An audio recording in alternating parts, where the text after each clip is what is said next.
Thank you for watching my Python lesson part 2. Just before I start the lesson, just let me tell you that I have just studied this video thanks to the drama, Mr. Robot. The first time I saw the show, I found out that he used Python codes some episodes and I had been always struggling to understand from programming. But the show set me on fire and still have motivation. Thank you, Mr. Robot. Honestly, as you may have known by watching my first show, I am not professional. This lesson is just for myself to understand Python and practice how to explain as easy as possible for those who are like me, struggling to learn to code. So much talking now, so let's start. Now I am going to explain how to create a ball. Okay, today I'm going go through lines from 14 to 21. Starting from line 14, this line is not clear to me, but from my understanding is that there is a class called turtle in a turtle module. So this is a turtle module, and there is a turtle class somewhere. Hold on. I found it last night. Wait. Um, Somewhere below. I guess it was in the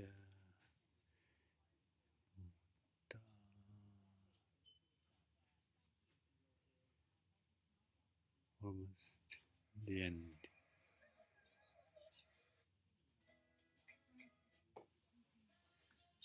I should find out. Hold on.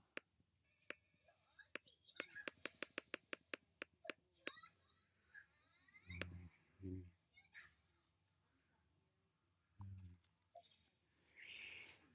Class.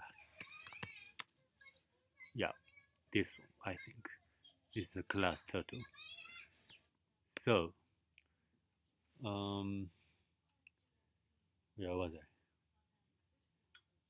So there is a turtle module in the biggest box, and in this box there are also several boxes, and one of them called turtle, this one, and in the box, these boxes are the classes, and in the each classes there are functions as a small boxes.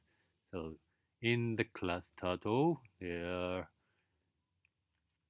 are definitions and I mean functions like this. Um, there are functions as a small boxes, and then sometimes in the small boxes there may be also smaller boxes, and on and on. I hope this is correct of my understanding. So this lines class uh, title permit assigned ball object to use all the functions in the turtle class. As in the first lesson, we are lazy to write codes turtle parentheses every time to summon this function for a ball project. So we first name it as ball, which has turtle parentheses function.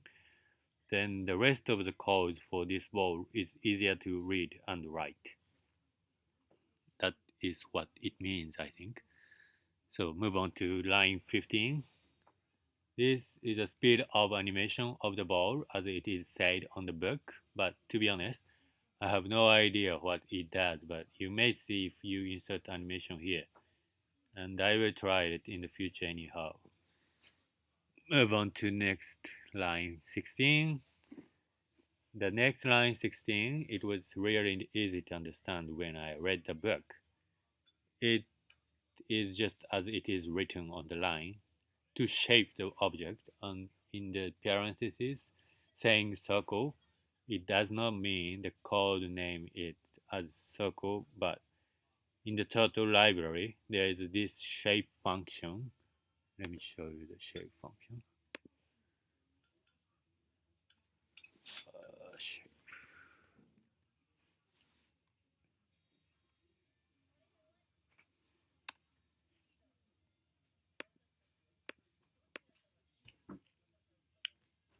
Turtle dot shape,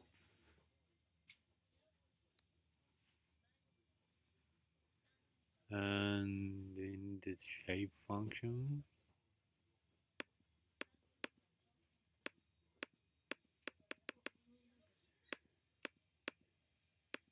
um, shape function there are some definitions for, yeah, this one. Yeah, in the shapes like turtles library, there are function named shape,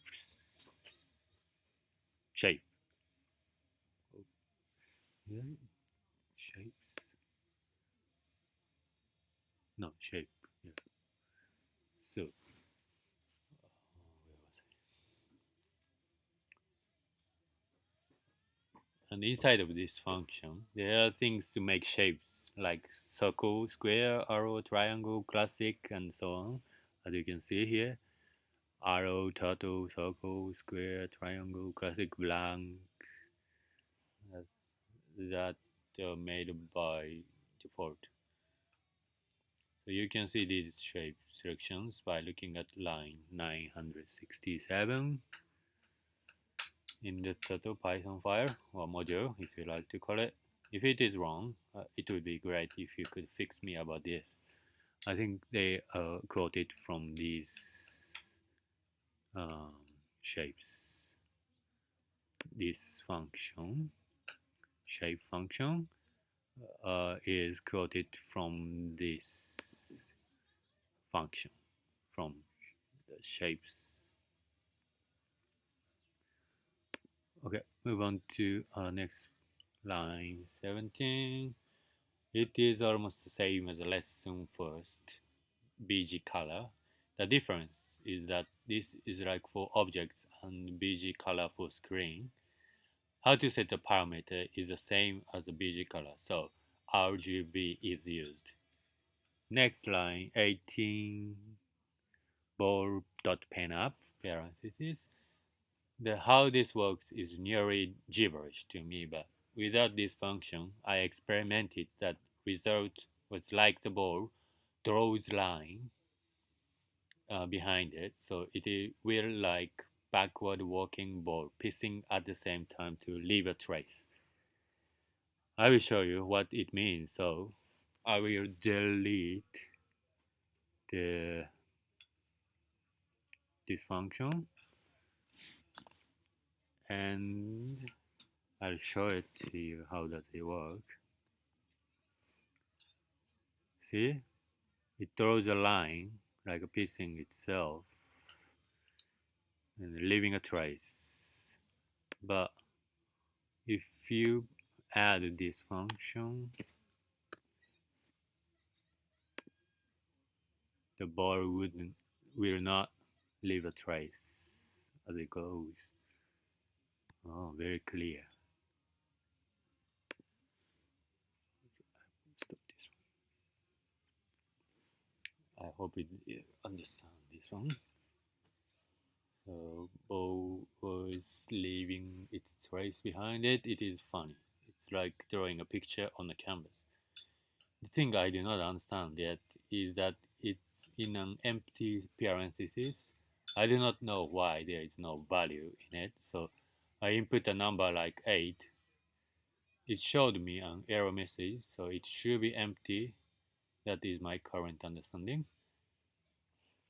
So you cannot put value here. If I input 8 here and then try to run, it won't run in.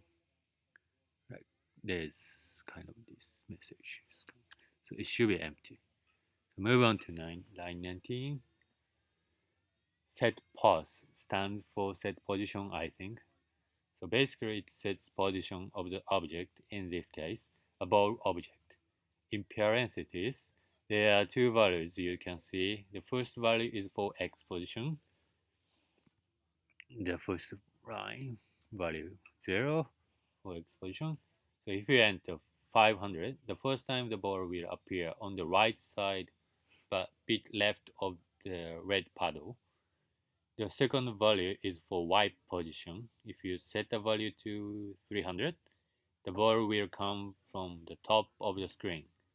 So let me show you the comparison of value 0, comma 0 and 500, comma 300 for you to visualize. So first I'll show you the 0, comma and 0 value for this one. So the ball comes out from the center of the screen, and if I change it to 500 then 300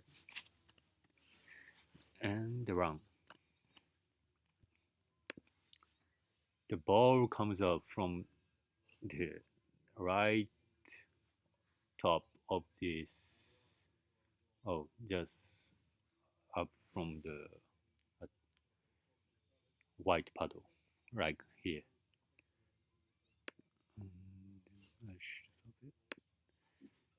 So I replace it to 0 and 0. So move on to line 20.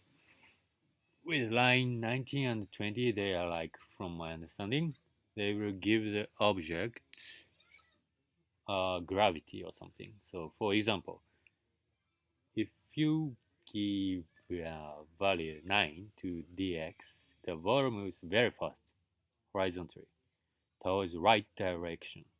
If set it as -9, it will go to left direction. So why does it call dx or dy? Well, I googled it, but honestly, I don't know exactly the meaning of d. So for now, I make myself understand it as direction because it directs things with additional direction. Okay, the okay, I'll show you how does it work. So if you input here as 0 and then 9, um, 4, very fast in it. The ball goes directly towards the white puddle with a very quick speed. That's what it does. I think it gave the ball a gravity of the value 9. Oh, then this gives the direction of y position. So thank you for watching until now. I will leave for now until next time. I hope you understand up till now, and thank you for letting me practice. Bye.